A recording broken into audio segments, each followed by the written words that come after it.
Now here's the conversation that we've been waiting to have with you today.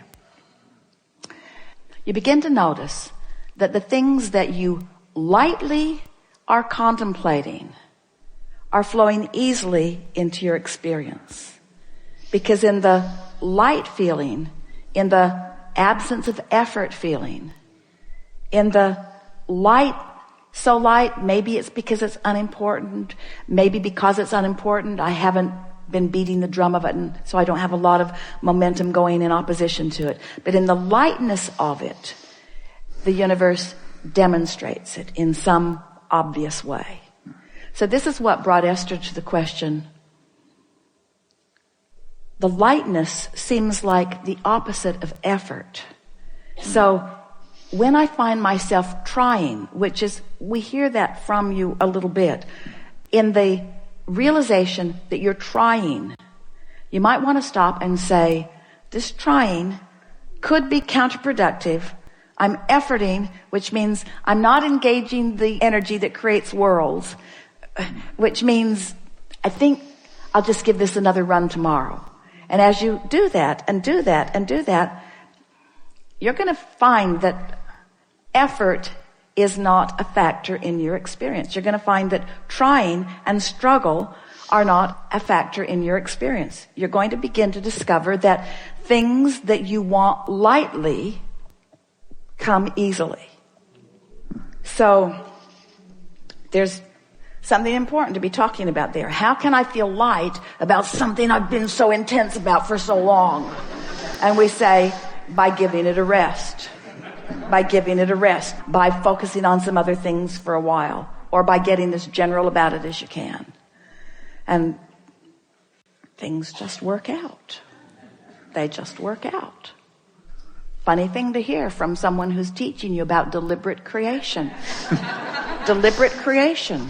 Deliberate creation is about tuning your frequency. Deliberate creation is about feeling your emotions and knowing what they're telling. Deliberate creation is about understanding the relationship between who you really are and what you really want and what you're doing right here and now. Deliberate creation is about chilling out so that there's no resistance and then focusing. It's about tending to the frequency first and then applying the thought. Oh, all right now. Integrity. Abraham, you said that I think and then I feel. So are you actually taking thought back to the element of frequency? Yep. Can you find a frequency without a thought? Can you feel the frequency of love? Can you feel the frequency of love? Now, don't get carried away about who you love or who you loved or anything like that. Just feel the frequency of love. Can you feel the frequency of love? Can you feel the frequency of enthusiasm? Can you feel the frequency of fun? So it's possible to feel a frequency by interpreting it through emotion in a sort of thoughtless place. That's all we're asking you to do. That's the thing to do first thing in the morning.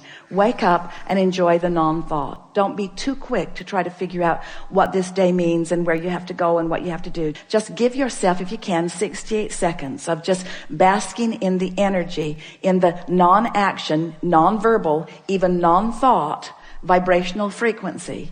Just give it a chance and see what happens. And then watch how the thoughts begin to follow suit. It is our promise to you. Get that momentum going and you'll be off on the right foot. And as soon as tomorrow, you'll have a day unlike any other day that you've ever had. We're not kidding you. Give it a month and you'll feel absolute control of your experience. And when people see the difference in the way you feel, they'll say, what are you doing? And you say, it's kind of hard to describe. I'm doing a lot less than I've ever done before. Well, what do you mean? Well, I'm focused upon the way I feel. Well, what does that mean? It means I don't want to talk about this with you anymore. There's a really good chance you're going to talk me off my high-flying disc. Well, what are you smoking? Well, it's not like that. This is a non-drug high.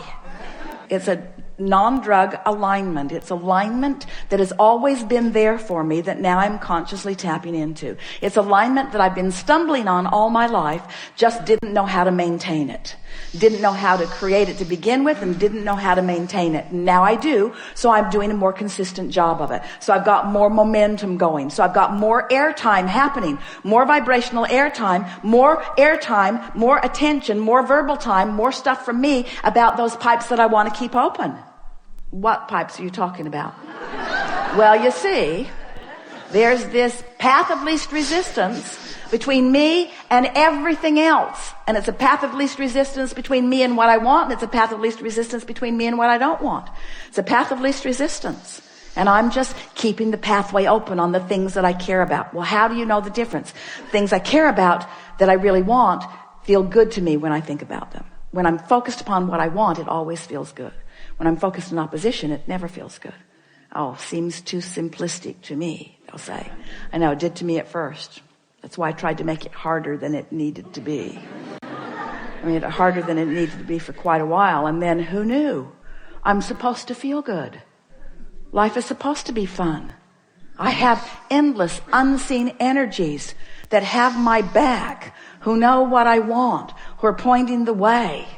I had no idea the leverage, the creative energy that was available to me until I started pointing it. Well, what have you accomplished with this? Well, I feel great. I know, but what else? Well, I just feel wonderful. Well, what else? Well, it's too much to tell. Well, tell me something. Well, I just feel great. I feel great. And mostly nice people are around me. And people who used to bother me aren't coming around. And some of them that used to bother me don't bother me anymore. And ideas come more easily to me. I'm more intuitive. I'm more clear-minded. The things that occur to me occur in better timing. So when I act on them, I get more immediate results. The things that I want are just flowing into my experience. My day-to-day moments are really exciting. I used to look forward to a vacation and kind of put up with everything before it. And now every day feels sort of like that vacation. I have that lighthearted feeling all day, even when you're at work. Yeah, especially when I'm at work, because I feel purposeful there and I feel momentum there. And there's this give and take thing that happens with me at work where we're all winning as a result of our co-creating together. It's some of the best time that I spend is when I'm at work. Yeah. So many lovely people in this world. Have you noticed? Well, not so much. I haven't noticed that so much. Well, that's because I'm on my high-flying disc. I know that's what... Well, now, tell me about this stupid disc. How did you get on this high-flying disc? I was born there. I was born there. I talked myself out of it with a lot of help from others who had forgotten about it too. But no, I mean, how did you get on it today? Well, I thought you'd never ask. Well, this morning when I woke up, I just thought happy thoughts.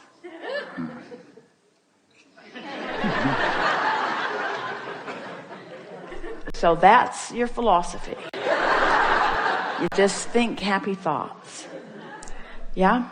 I stopped watching television for the most part. There's some shows I really like that I am recording and watching, fast forwarding through all the commercials, which means television won't be around for long because, just think happy thoughts. Hang around with people who feel good mostly.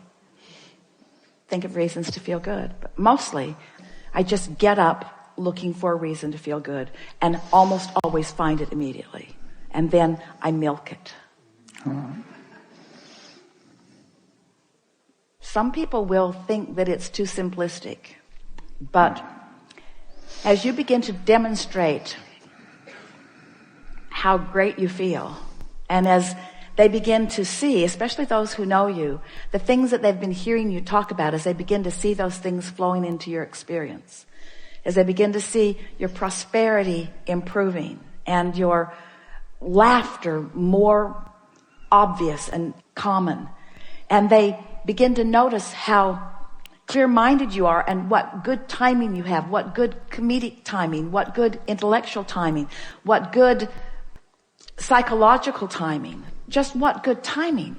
It's going to be so noticeable. You are going to be such powerful demonstrators of those who have accessed and harnessed and directed the energy that creates worlds, that a sort of euphoric feeling of joyful invincibility is going to be yours, to the point that when people point out even the most serious seeming from their perspective of problems, you're going to stand solid in your knowing of all is wellness, and you're going to support them in the same way that Source supports you, by not freaking out because they have chosen a lower flying disc.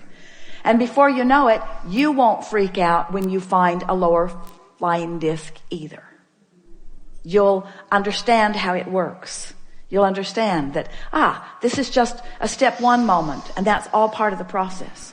I'm predominantly now, for the first several years of my life, I was predominantly in step 3, because I was born that way. Then those around me began insisting that I become more accountable, which meant try to compensate for their inability to stay on their disc. We hope you heard that in the way we meant it. So then I had sort of a rough ride for a while, where I was having predominantly step 1 moments. What are step 1 moments? Contrasting moments where I know what I don't want, so I know what I do want. I know what I don't want, so I know what I do want. So I was asking for quite a few years of my life. I was predominantly doing step 1 moments, stumbling accidentally into alignment, but not really knowing what I was doing. But it was a good plan, because during that step 1 phase of my life experience, all of you have passed through that now. I filled my vortex with all kinds of specifics that matter to me. And now you're in the step 3 phase of your life experience, where now getting on the high flying disc, that's your work, that's your work, that's your work, that's your work, that's your work. So I'm done, Abraham, I'm not going to create anymore. Oh no, because you're not going to stay on the high flying disc. You're going to dip. You're going to still have step 1 moments, but you're predominantly going to be living step 3 moments. Occasional step 1 moments, because you can't not expand. You want to continue to clarify, but predominantly step 3 moments. You see what we're getting at? How can I assure predominant step 3 moments? By making sure every day at least starts there. And if we have done the best sales job that we have ever done about anything, we've convinced you to at least give it a go, to at least try to see what happens. And we would so love a repeat of this gathering with these identical magnificent beings 30 days from today, to hear from you what has happened since you have found and established and maintained and enjoyed and understood what it feels like to be on that light-hearted, good feeling, high-flying disc. We are certain at this moment that there is nothing important that we know that you don't know. We can feel that you have found resonance with some basic things that are important to who you are. And most important, we can feel that you feel sort of energized, maybe inspired is a better word, to offer some focus that we know is going to serve you in a really powerful way. It is such pleasure for us to interact with those like you who are determined and strong in your desire, who are willing and even patient enough to walk with us slowly sometimes to find these nuggets of clarity that you just feel resonance with. We have been saying for quite a while that we make too much of all of this. In our desire to simplify it for you, we go on and on and on. But it is our knowing that today you have found some simple steps, and we know you feel the resonance with who you are. Our favorite thing about you and our time that we spend with you is that moment when conscious realization occurs to you as you make the correlation between something that you did vibrationally and something that happened in terms of demonstration.